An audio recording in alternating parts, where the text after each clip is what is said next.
Okay. I think it's 2 weeks ago now where Stefan Molyneux put out a video, one of his little, it goes on for about an hour, hour and a half. The title, I found it on Parler, and it linked it to a video on BitChute. Well, Parler's gone. I assume BitChute's still around. But it was Stefan Molyneux. The title was, Why Everyone is So Angry. And he spends the first probably 45 minutes talking about why everyone's so angry, because they saw their election stolen, the media is lying to, all this stuff. Kind of lays it out. Last 20, 30 minutes of it, he talks about moving forward. And I know he said this before in some of his stuff. This is not something new from him. But he said, moving forward, how are you going to... What about your relationships going forward?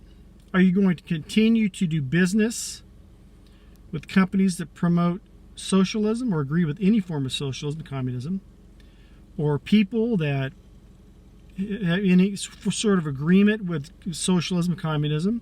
How do you move forward with this? People that were accepting of these ideas, and how he talks about socialism being something that's murdered millions of people, and it's morally wrong, and you can continue to have a relationship with this person who is morally wrong. Morally wrong. That's the gist of it. This is the same group of people that they will cancel you through cancel culture, flat try to ruin you. Now, you may know someone that's of that mindset that doesn't do that to you. You got a liberal friend or whatever the case is. I know they're not all the same, but how do you move forward? And I don't want to try to explain it because I'm doing a terrible job of explaining it. If you get a chance, watch the video, Stefan Molyneux, Why So Many People Are Angry. Now, as a Christian, totally different thing. I could see some gospel, some scripture in the same type of scenario with people that are, let's say, ardent non-believers, this kind of thing. And typically, most people will say, especially people on the right, well, we don't bring up politics, we don't bring up religion, kind of go along to get along, we agree to disagree, blah, blah, blah.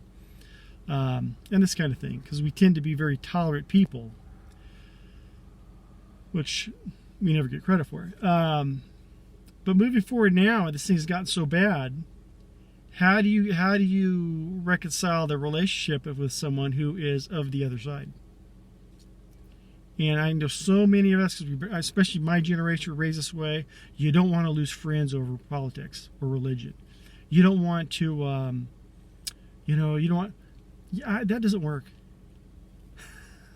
It doesn't work. We avoid that conflict, typically, as Westerners. At least people on the right do. We avoid that conflict. But yet, avoiding that conflict brings no resistance to the other side. So in a way, we've actually not been fighting. Not that I want fighting, but we have not been resisting this thing. We've actually succumbed to it for lack of resistance.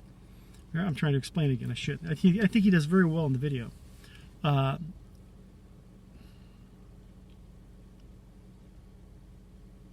thought it was interesting. I think it's worth your time to watch the whole thing. Like I said, it was on BitChute. I'm sure you could go to... you can Google it. It'll come up somewhere. I think it's about an hour and a half long. My grandfather, just a side thing that I think is related here. My grandfather never held back. If you voted for someone he didn't agree with, he told you. Why'd you vote for that person? What are you doing? I used to tell him. I traveled all over the country with my grandfather when I was a teenager. Me and him in a van. I said, Grandpa, why do you do that? Don't. He goes, they're wrong. I believe these people are wrong. Someone has to tell them. I said, yeah, but you're having a conflict. This might be someone you're gonna have to do business with, or you're going to lose a friend, or whatever the case is. Well, they'll think poorly of you. My Uncle Carl, the first family member I had a couple years ago, died of a stroke. He was worse, very extreme. He actually ran for assemblyman here in California, almost won. Very conservative. He was a free trader, but he would wait for the opportunity to someone talk politics. I know that he would bring it up, and especially when he was still alive when Trump was running, and I mean he'd tell anybody because he felt that they have to know they're in the wrong. Someone has to tell them. Yeah, Uncle, but geez, you know. Now my dad a little bit smoother, but especially now he's in his 70s, and he's really pissed off over this whole deal. But he's one of those too where he'll flat tell you. I've never been like that.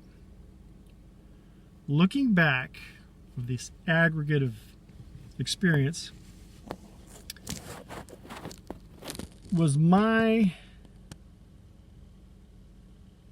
I was wrong. They were right. My grandfather was right. Uncle Carl was right. My dad was right. Maybe you may not agree with their position, but my not telling someone who I believed was in the wrong or needed to be educated or something, something should be said. But my saying, I'm not going to do that because I'd rather keep him as a friend or a potential customer. Or I don't want this conflict. I don't want, don't want to look too extreme or whatever. Basically not standing up for what I believed. I was wrong. I've been wrong. I didn't realize this until maybe I was 50. I'm 53. I'll be 54 in a few days. Probably 50, maybe by the time I was 50, 51, I could start seeing this. I really don't care what other people think or necessarily think it's my responsibility. So it's easy for me to go the way of, oh, that's what you believe. Okay, fine, whatever. I don't want the conflict. I've always been a non-conflict type person, but I wasn't doing anybody any favors that way. Whereas at least with my grandfather or my uncle or my dad, and they actually changed some people's minds. They actually ran some people off, upset some people, ruined some friendships, but they never looked back. Someone had to tell them. Was their opinion. And was their mindset. And looking back, they had the far more courageous approach to people about politics and religion. I have not. I look back as some of the so many times where I bit my tongue or kind of went along to get along as being a complete coward, very cowardly, because I just didn't want that conflict or the reward of offending someone. Oh, that's a California thing, man. We don't want to offend anyone. I'm rambling on. Check out the video. I'll say it again. Stefan M, why so many people are angry. And I could actually take, because the Bible talks about this as far as dealing with people that are non-believers, ardent non-believers, or people that just speaks much on this.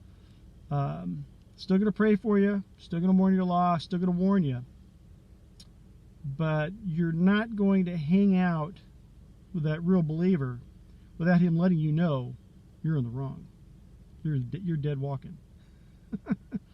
And I've done this even with my faith, right? I don't want to go through that conflict, or it's their deal, whatever the case is. Not warning people. Not good. Not good. Like I've always, the wise man told me, if you're explaining the gospel to people and you're not ticking somebody off, you're not doing it correctly. Love you, God bless. Read a little, pray a lot.